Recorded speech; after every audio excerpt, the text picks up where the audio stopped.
افغانستان اور پاکستان کے بیچ مسئلہ آخر ہے کیا؟ کیا افغانستان پشتون قومیت کا واحد دعوے دار ہے؟ کیا افغانستان کا دعویٰ درست اور حقائق پر مبنی ہے؟ افغانستان میں زیادہ پشتون رہتے ہیں یا پاکستان میں؟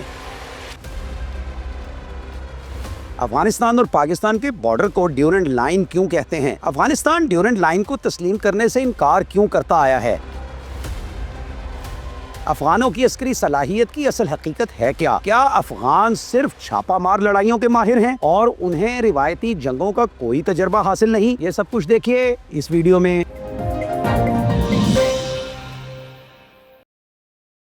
السلام علیکم، میرا نام ہے سجاد شفیق بٹ۔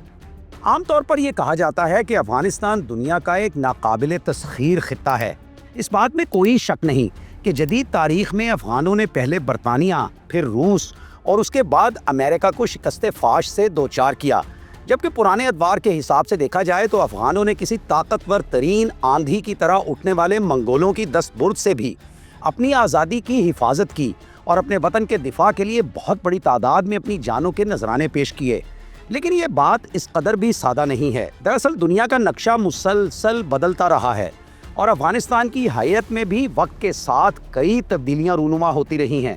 جس ملک کو آج ہم افغانستان کہتے ہیں، یہ سارا علاقہ ایک لمبے عرصے تک اسلامی سلطنت کے صوبے خراسان کا حصہ رہا۔ پھر ایران کے صفوی حکمرانوں کے جرنیل، نادر شاہ کے کمانڈر احمد شاہ ابدالی نے افغانستان کو ایک باقاعدہ ملک کی شکل دی، اور اسی احمد شاہ ابدالی نے پھر تاریخ عالم میں جو مقام حاصل کیا وہ کسی تعارف کا محتاج نہیں۔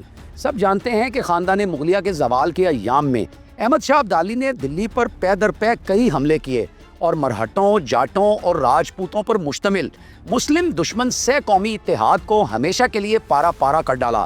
احمد شاہ ابدالی کو درانی اسی نسبت سے کہا جاتا ہے اور پشتونوں کا درانی قبیلہ اسی احمد شاہ ابدالی کی نسل سے ہے۔ اب آتے ہیں برطانیہ کے ساتھ افغانستان کی جنگوں کی جانب۔ 19ویں صدی میں کہا جاتا تھا کہ تاج برطانیہ کی حدود میں سورج غروب نہیں ہوتا، کیونکہ شرق و غرب میں برطانیہ کی حکمرانی قائم ہو چکی تھی۔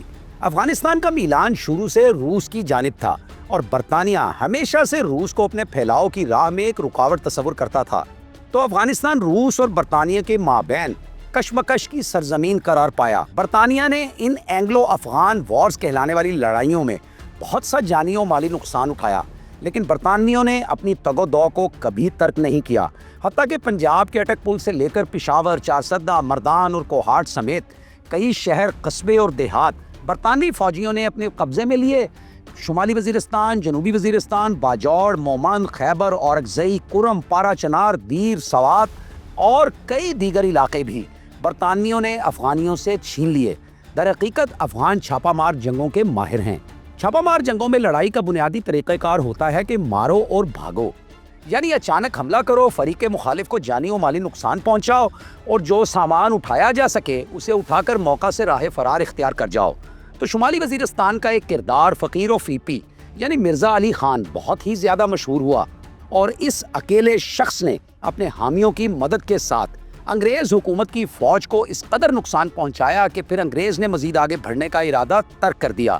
انہی واقعات کے دوران ایک انگریز اہلکار سر مورٹیمر ڈیورنٹ اور افغانستان کے بادشاہ کے مابین تاریخی معاہدہ طے پایا، جس کے نتیجے میں موجودہ پاکستان اور موجودہ افغانستان کے درمیان انٹرنیشنل بارڈر کی لکیر کھینچ دی گئی، جسے ہم ڈیورنٹ لائن کے نام سے یاد کرتے ہیں۔ یاد رکھنا چاہیے کہ چونکہ ڈیورنٹ لائن کے آر پار سارا علاقہ سنگلاخ پہاڑوں پر مشتمل ہے، جہاں غاروں کے وسیع و عریض سلسلے ہیں، تو یہاں ہٹ اینڈ رن یعنی مارو اور بھاگو والی لڑائی کی تکنیک ہمیشہ ہی نہایت کامیاب رہی ہے۔ یعنی یہ ایک زبردست قدرتی بینیفٹ ہے جو کسی بھی بیرونی دشمن کے ساتھ لڑائی میں افغانوں اور پشتونوں کو حاصل ہوتا ہے۔ اچھا، اب ذرا ہم یہ جان لیں کہ کیا پشتون قومیت جس پر افغانستان اس قدر فخر کرتا ہے، کیا اس پشتون قومیت کی دعوے داری کا اصل حقدار پاکستان ہے یا افغانستان؟ تو جناب، ڈیورنٹ لائن کی دوسری جانب یعنی افغانستان میں اس وقت کم و بیش 1,83,00,000 پشتون رہتے ہیں، جبکہ پاکستان والی جانب 4 کروڑ سے زیادہ پشتون آباد ہیں۔ اب خود ہی اندازہ لگا لیجئے کہ برٹش آرمی نے ان کی پشتون آبادی کا تناسب کس بری طرح بگاڑا تھا، اور موجودہ دور میں پشتون قومیت کی دعوے داری کا اصل حقدار تو پاکستان ہے۔ افغانستان کسی طرح بھی پشتون قومیت کی دعوے داری نہیں کر سکتا۔ कराची इस वक्त दुनिया में पश्तूनों की आबादी के लिहाज से सबसे बड़ा शहर है और फिर लाहौर और फैसलाबाद में सबसे बड़ी आबादियां पाई जाती हैं। फिर जाके कहीं पेशावर की बारी आती है और काबुल और जलालाबाद वगैरह इन शहरों में पश्तूनों की तादाद उतनी नहीं है जितनी हमारे यहाँ पे है पाकिस्तान के अंदर। एंग्लो अफगान वॉर्स यानी अंग्रेज़ अफगान जंगों के बाद 80 की दहाई में अफगानियों ने उस वक्त के सोवियत रूस के खिलाफ मार्का लड़ा। यकीनन अफगानों ने इस मार्के में ऐसी दादे शुजात दी कि उनकी बहादुरी, उनके अज़्म और उनकी जुर्रत की तारीफ किए बिना कोई चारा नहीं। लेकिन इस जंग में अफगानियों को पाकिस्तान की भरपूर कुमक हासिल थी। सैकड़ों हज़ारों पाकिस्तानी नौजवानों ने रूस के खिलाफ अफगान जंग में अपनी जानों के नजराने पेश किए और दुनिया भर से मुसलमान जंगजू सोवियत रूस के खिलाफ लड़ने के लिए अफगानिस्तान आए। पाकिस्तान ने लाखों अफगान मुहाजिरीन की मेज़बानी की, उन्हें असलहे से लैस किया, उनकी जंगी रहनुमाई की और आखिरकार सोवियत रूस टुकड़े टुकड़े हो गया और अफगानिस्तान आज़ाद। फिर आ गया वॉर ऑन टेरर का ज़माना। हम सब जानते हैं कि वो जंग 20 साल चली। एक ही वक्त में वहाँ अमेरिका की ज़्यादा से ज़्यादा फ़ौजी मौजूदगी 1,20,000 थी। 44 मज़ीद ममालिक की अफवाज इसके अलावा थी, जिनमें बरतानिया, कनाडा, फ्रांस और जर्मनी जैसे बड़े ममालिक की अफवाज भी शामिल थी। गोरिल्ला जंग का सतही सा शऊर रखने वाला भी जब इस बड़ी तादाद को देखेगा तो ये कहे बगैर रह नहीं सकेगा कि ये सूरत हाल एक गोरिल्ले के लिए निहायत आइडियल थी, क्योंकि जितनी काबिज़ की फ़ौजी मौजूदगी ज़्यादा और फैली हुई हो उतना ही उसे भारी नुकसान पहुंचाना आसान होता है। ऐसा क्यों होगा? क्योंकि काबिज़ का रोज़ हर उस जगह खुशकिस्मत साबित होना ज़रूरी होगा जहां उसकी फ़ौजी मौजूदगी होगी, जबकि गोरिल्ले का उस वसी और अरीज़ मैदान जंग में दिन भर में किसी एक जगह ही खुशकिस्मत साबित होना बहुत होगा, क्योंकि उससे काबिज़ को रोज़ किसी न किसी मकाम पर जानी और माली नुकसान उठाना पड़ेगा। अब सवाल ये है कि क्या अमेरिका और उसके इत्तेहादियों को यौमिया एक फ़ौजी का नुकसान हुआ? आइए आदादो शुमार से जानने और समझने की कोशिश करते हैं। अमेरिका 20 साल अफगानिस्तान में रहा, यानी 7300 दिन। इन 7300 अय्याम में ऑफिशियल रिकॉर्ड के मुताबिक 2459 अमेरिकन फौजी मारे गए। अगर इस अदद को 7300 अय्याम पर तकसीम किया जाए तो हर चौथे दिन एक अमरीकी फौजी मारा गया। ये अदद अफगान तालिबान के लिए कितना शर्मनाक है, इसका अंदाज़ा आपको तब होगा जब इराक जंग के आदादो शुमार को आप देखेंगे।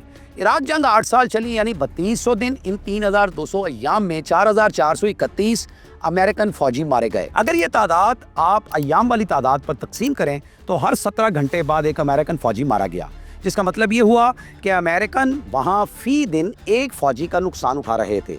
सिर्फ यही नहीं, बल्कि ज़रा ये भी देखिए कि अफगानिस्तान में अमेरिकन फ़ौज के हाथों 7300 दिनों में कितने अफगान मारे गए। उनकी कुल तादाद 1,76,000 है और इराक में 3200 दिनों में अमेरिकन फ़ौज के हाथों 5 से 10 लाख इराकी मारे गए। इराकी कहते हैं हमारा जानी नुकसान 10 लाख हुआ, जबकि गैर जानिबदार ज़राए कहते हैं 5 लाख थे। हम कहते हैं 10 लाख छोड़िए, 5 लाख वाला आदद ही ले लीजिए। क्या 8 साल में 5 लाख इराकियों और 20 साल में 1,76,000 अफगानियों का ये बड़ा फ़र्क चीख चीख कर कुछ नहीं कह रहा? आइए अब इस चीख की हकीकत तक रसाई की कोशिश करते हैं। चीख की हकीकत तक पहुँचने के लिए बैकग्राउंड समझना ज़रूरी है। ये तो आप जानते ही होंगे कि अफगानी पाकिस्तान को ये ताना देते हैं कि उसने अमेरिका का साथ दिया, मदद की। हमने अमेरिका की कितनी मदद की ये अमेरिकन खुद दर्जनों डॉक्यूमेंट्रीज में बता चुके कि पाकिस्तान ने हमें डबल क्रॉस किया और अमेरिका जंग तालिबान से नहीं बल्कि पाकिस्तान से हारा। Why are we not winning in Afghanistan? One word, Pakistan. लेकिन कुछ देर के लिए मान लीजिए कि पाकिस्तान ने अफगानों के खिलाफ अमेरिका का साथ दिया और इसके बाद आइए सोवियत जंग की जानिब। सभी को याद होना चाहिए कि जब 1 लाख से ज़्यादा सोवियत फ़ौज अफगानिस्तान में दाखिल हुई थी तो किस तरह दाखिल हुई थी? क्या पहले सोवियत अफगान सरहद पर ज़बरदस्त जंग हुई थी जिसमें अफगान फ़ौज शिकस्त से दो चार हुई थी और यूं सोवियत आर्मी को अफगानिस्तान पर कब्जे का मौका मिल गया था? नहीं जनाब, नहीं। ये खुद अफगानी थे जिन्होंने सोवियत फ़ौज को दावतनामा भेजा और जब वो बगैर किसी मुज़ामत के काबुल तक पहुंच गए तो बाहें फैलाकर सोवियत कमांडर्स को पखैर रागले कहा गया। सिर्फ यही नहीं, बल्कि जब अमेरिका ने 9/11 के बाद अफगानिस्तान आना चाहा तो शुमाली अफगानिस्तान के रास्ते आया। जी बिल्कुल, हमने माना कि तालिबान ने मुज़ाहमत की, लेकिन इसी अमेरिकन फ़ौज की सहूलतकारी करके उसे काबुल तक रसाई देने वाले कौन थे? वो कौन थे जो अमेरिकन फ़ौज के टैंकों के काबुल में दाखिले के वक्त उनके इस्तकबाल में नाच नाच कर अपने घुंघरू तोड़ रहे थे? क्या वो पाकिस्तानी थे? वो कौन थे जिन्होंने इसी अमेरिका का तसल्लुत कबूल करके उसका कठपुतली बनना कबूल किया? क्या वो भी पाकिस्तानी थे? क्या हामिद कारज़ई पाकिस्तानी थे? सोवियत जंग वाली पगड़ियां तो याद होंगी, उस्ताद बुरहानुद्दीन रब्बानी, उस्ताद अब्दुल-रब रसूल सय्याफ, पीर सिबगतुल्लाह मुजद्ददी, हेरात के इस्माइल तौरान और आखिर में मुजाहिद अकबर गुलबदीन हिकमत यार, जिनको अफगानिस्तान में गुलबेदीन तोपक यार कहा जाता है, ये सब अमेरिका पर फिदा हुए कि नहीं?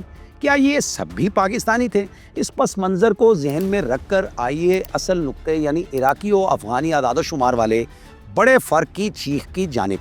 जानते हैं इराक से सिर्फ 8 साल में भागने पर मजबूर होने वाला अमेरिका अफ़गानिस्तान में 20 साल तक क्यों बैठा रहा, और उसका फ़कत इतना ही जानी नुकसान क्यों हुआ जितना हालत अमन में किसी भी मुल्क में 20 साल में पुलिस का हो जाता है? क्योंकि अफ़गानी दोनों जानिब से अमेरिका से माल खा रहे थे। कारज़ई और उसका टोला अलग इमदाद लेता और तालिबान उन्हें टारगेट ना करने का अलग से भत्ता लेते। वो जो 2459 अमेरिकन फौजी मारे गए थे, उनकी अक्सरियत शुरू के सालों में मारी गई। जब भत्ता सिस्टम तय पा गया तो उसके बाद कोई अमेरिकन फौजी तब मारा जाता जब भत्ता पहुंचने में ताख़ीर हो जाती। इसकी तायीद में हम आपके सामने चंद कड़ियाँ रखते हैं जिनको आप खुद जोड़ लें। हम सब जानते हैं कि अक़वाम मुत्तहिदा के जंगी कवानीन और इस्लामी तालीमात दोनों की रूह से दुश्मन मुल्क के सिविलियंस को निशाना बनाना जुर्म है, और हम ये भी जानते हैं कि तालिबान खुद को इस्लाम का इतना पाबंद ज़ाहिर करते हैं कि नामहरम औरत देख कर उनके ईमान को एंटीवायरस की हाजत पेश आ जाती है। वो अलग बात कि खातून अगर कतरी शहजादी हो तो ये इस्तकबाल करने एयरपोर्ट खुद पहुँच जाते हैं। मगर कुछ देर के लिए मान लीजिए कि ये वाकई इस्लामी कवानीन के सख्त पाबंद हैं। अगर ऐसा ही है तो अफ़गानिस्तान में अमेरिका के जो तामीराती प्रोजेक्ट्स चल रहे थे, जिसके ठेके सिविलियन अमेरिकन ने हासिल किए थे, ने उनमें से 1800 से ज़्यादा ठेकेदारों को कत्ल क्यों किया? उनका कत्ल तो शरन हराम था। भत्ता, जाने अजीज़, भत्ता ही इसकी भी वजह था। किसी ने भत्ता देने से इनकार किया तो मारा गया, और किसी ने भत्ता देने में ताख़ीर की तब भी मारा गया। अच्छा, इस सारी बात में ये भी याद रखना है कि महाराजा रंजीत सिंह, पंजाब से महाराजा रंजीत सिंह एक ऐसी शख्सियत हुए हैं जिन्होंने काबुल तक हुक्मरानी की है। कश्मीर से काबुल तक, काफ से काफ तक, कश्मीर से काबुल तक हुक्मरानी की है। और उस ज़माने में कोहे नूर भी अफ़गानिस्तान से मंगवा लाए वो, और ऐसी ऐसी चीज़ें हुई कि बड़ी बड़ी शर्मनाक हैं। क्या उनका जिक्र कीजिए, क्योंकि वो बहरहाल मुसलमानों के हीरो तो नहीं, लेकिन जंगी हीरो महाराजा रंजीत सिंह ज़रूर था। उसने फ्रेंच जर्नैलों के ज़रिए अपनी फ़ौज को मुनज़्ज़म किया था और अफ़गानिस्तान को इस बात का भरपूर जवाब दिया था कि जो अफ़गानिस्तान ने ये एक रेटरिक लगा रखा है ना कि हमें कभी किसी ने फ़तह नहीं किया, तो महाराजा रंजीत सिंह ने अफ़गानिस्तान को भरपूर तरीके से फ़तह किया था। चलिए बहरहाल अब इस तरफ ही आते हैं कि जो हम बात कर रहे थे उस मौजू की तरफ ही कि वॉर ऑन टेरर के दौरान क्या हुआ। अच्छा, याद कीजिए, वॉर ऑन टेरर के दौरान अमेरिका बस 2 ही कुव्वतों का रोना रोता था। एक पाकिस्तान का कि ये हमें डबल क्रॉस कर रहा है, दूसरी कुव्वत अफ़गानिस्तान का हक्कानी नेटवर्क था जिसका नाम है मीरन शाह। मीरन शाह शुमाली वज़ीरिस्तान में वाक़ है। वही मिर्ज़ा अली की जगह, ईपी फ़कीर की जगह हेडक्वार्टर मुजाहिदाना कार्रवाइयों का और मुज़ाहमती कार्रवाइयों का एक छोटी सी एजेंसी है। ये छोटा सा एरिया है ये, लेकिन बहुत बड़े बड़े लोग यहाँ पैदा हुए हैं। तो मीरन शाह जाके आप तस्दीक करवा लें तो आपको पता चलेगा कि हक्कानी फैमिली सोवियत जंग से कबल भी मीरन शाह में आबाद थी। मीरन शाह हेडक्वार्टर है शुमाली वज़ीरिस्तान का। हक्कानी साहब का मशहूर ज़माना मदरसा मंबाउल उलूम अफ़गानिस्तान में नहीं, मीरन शाह में था। अपने खोस्त वाले घर में, खोस्त सूबा है अफ़गानिस्तान का जो मीरन शाह के साथ लगता है, तो अपने खोस्त वाले घर में तो ये फैमिली कभी कभार जाया करती थी। मुस्तकिलन क़याम इन लोगों का पाकिस्तान में था। हक्कानी साहब ज़दरान कबीले के थे जो सरहद के उस पार पक्तिया, पक्तिका और खोस्त से ताल्लुक़ रखते थे, जबकि हमारी जानिब वज़ीरिस्तान और साबका कुरम एजेंसी में फैला हुआ जो इलाका था वो इनकी दस्तरस में था। यहाँ पे इनको घूमने फिरने की आज़ादी थी और रिहाइश की आज़ादी थी, कारोबार की आज़ादी थी, काम करने की आज़ादी थी, क्योंकि ये अंदरूनी तौर पर ख़ुद मुख्तार इलाक़े थे और सिफारती तौर पर हमने इन लोगों को यहाँ पे रखा हुआ था। यही वजह है कि अफ़गान लीडर्स में सिर्फ यही फैमिली है जो पाकिस्तान की आज भी मुकम्मल वफादार है। अब नोट करने वाली बात यह है कि अमेरिका को जो शिकायत पाकिस्तान और हक्कानी नेटवर्क से थी, क्या वो किसी गर्देजी, गजनवी या कंधारी से थी, या किसी हेराती से, या किसी बल्खी से, या किसी काबुली से? ऐसा नहीं था। हक्कानी नेटवर्क और पाकिस्तान, ये 2 बातें होती थी, सबको याद है। अब लीजिए तीसरी कड़ी। जब अमेरिका अफगानिस्तान से निकला तो निकलते हुए वो भारी मिकदार में अरबों डॉलर्स का 0 मीटर असलहा क्यों छोड़ गया और किसके खिलाफ इस्तेमाल होने के लिए छोड़ गया? अगर किसी को लगता है कि ये महज इंतज़ामी कमज़ोरी के सबब रह गया होगा तो ऐसा नहीं है। याद कीजिए, जून 2014 का इराकी शहर मूसल दाइश के बिल्कुल शुरू के दिन थे। मूसल में अमेरिकन असलहे की भारी खेप उतरी जिसमें बख्तरबंद, हमवी जीपें, فوجی ٹرکس، بھاری مشین گنز، میزائلز اور ٹینکس تک شامل تھے۔ پھر اس شہر کے سینٹرل بینک میں $500 ملین پہنچے اور ایک ہفتے بعد نے بغیر کسی مزاحمت کے یہ شہر قبضے میں لے لیا۔ اس کے بعد کی تاریخ آپ جانتے ہی ہیں۔ امریکہ نے 2021 میں افغانستان میں بھی یہی تاریخ دہرائی۔ اب لیجئے لطف آخری کڑی کا۔ یاد کیجئے جنرل حمید گل مرحوم کا وہ شہرۂ آفات جملہ، 9/11 بہانہ ہے، افغانستان ٹھکانہ ہے، پاکستان نشانہ ہے۔ 9/11 بہانہ تھا، افغانستان ٹھکانہ ہے، پاکستان نشانہ ہے۔ اس تاریخی جملے کی گہرائی یہ واضح کرنے کے لیے کافی سے بھی زیادہ ہے کہ عراق سے محض 8 سال میں بھاگنے پر مجبور ہو جانے والا امریکہ افغانستان میں 20 سال کیوں بیٹھا رہا، اور اس عرصے میں طالبان نے اسے اوسطاً ہر چوتھے دن ایک فوجی کا نقصان کیوں پہنچایا۔ کیا جنگ ایسی ہوتی ہے؟ بلکہ کیا اسے جنگ کہا بھی جا سکتا ہے؟ جنگ تو 7 مئی کی رات جیسی ہوتی ہے کہ 7 انڈین طیارے زمین پر آ گرے، یا پھر 12 اکتوبر کی رات جیسی ہوتی ہے کہ 4 گھنٹوں میں 200 سے زیادہ طالبان دہشت گرد ہلاک کر دیے گئے، جبکہ پاکستان کے 23 فوجی جوان شہید ہو گئے۔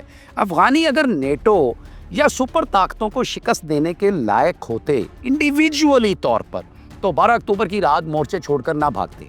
افغانیوں کا کل تجربہ گوریلا جنگ کا ہے۔ گوریلا جنگ یہی ہے نا کہ حریف پر چھپ کر پشت سے وار کرو، اور جب وہ پلٹ کر وار کرنے لگے تو میدان چھوڑ کر دم دبا کر بھاگ جاؤ۔ افغانیوں کی اوقات بس ایسی ہی جنگ لڑنے کی ہے۔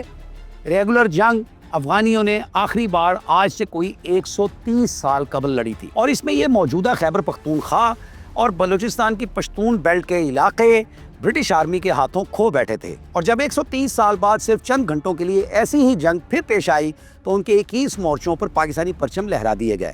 ناظرین، افغانستان پاکستان کا ہمسایہ اور برادر اسلامی ملک ہے۔ ہونا تو یہی چاہیے کہ پاکستان اور افغانستان امن کے ساتھ رہیں اور ایک دوسرے کے کام آئیں، لیکن وہ کہتے ہیں نا کہ محبت کرو گے تو محبت کریں گے، اور لڑائی کرو گے تو لڑائی کریں گے۔ تو پاکستان کیا کرے جب خیبر پختونخوا اور بلوچستان میں دہشت گردی کے واقعات میں ملوث افراد کے تعلقات سرحد پار افغان کرداروں سے جا ملیں گے؟ تو پاکستانی سیکیورٹی فورسز آخر کب تک صبر کریں گی اور کس قدر تحمل کا مظاہرہ کریں گی؟ مہاراجہ رنجیت سنگھ کا سبق بھی افغانیوں کو یاد ہونا چاہیے۔ اب اسلام صرف آپ کا نہیں ہے، اسلام پاکستانیوں کا بھی ہے، اسلام قطریوں کا بھی ہے، اسلام سعودیوں کا بھی ہے، اسلام ہندوستان میں رہنے والے مسلمانوں کا بھی ہے۔ ناظرین، آپ اس سب کے بارے میں کیا سوچتے ہیں؟ اپنے خیالات کا اظہار ضرور کیجیے گا۔ انتظار رہے گا۔ اب اجازت دیں، بشرط زندگی پھر ملیں گے۔ اللہ حافظ۔